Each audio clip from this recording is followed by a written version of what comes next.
Imagine holding a piece of wood that's thousands of years old. How do we know exactly when it lived?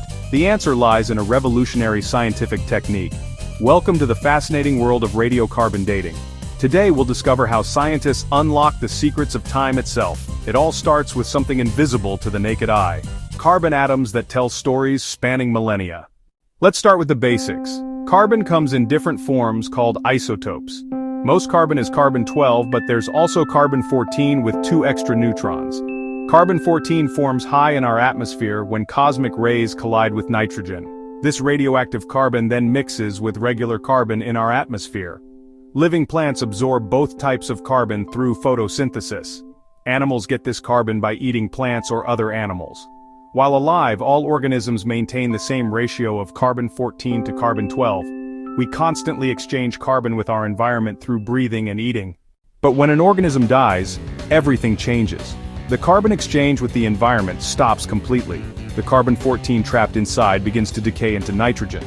Carbon-14 has a half-life of 5,730 years, meaning half of it decays in that time. This creates a molecular clock that starts ticking at death. The older the sample, the less carbon-14 remains. After 50,000 years, so little carbon-14 remains that it becomes undetectable. This is why radiocarbon dating works best on samples up to 50,000 years old. The decay follows a predictable mathematical pattern.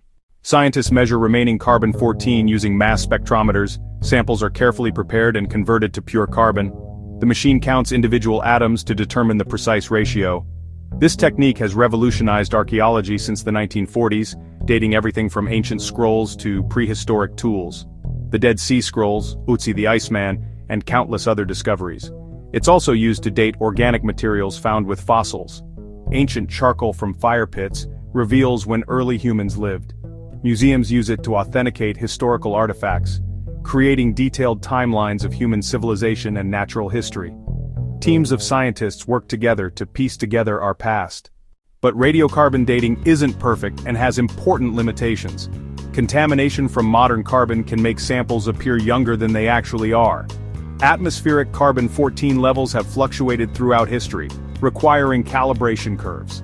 Scientists use tree rings and other methods to create these calibration standards. Modern AMS dating requires much smaller samples and provides greater accuracy. What once required grams of material now needs only milligrams. Rigorous quality control and multiple measurements ensure reliability. Results always include error margins, typically plus or minus 50 to 100 years. Radiocarbon dating continues to unlock mysteries of our past, advancing our understanding of human history and natural processes. From invisible atoms to incredible discoveries. The next time you visit a museum, remember the atomic clocks that made those dates possible. Thanks for joining us on this journey through time.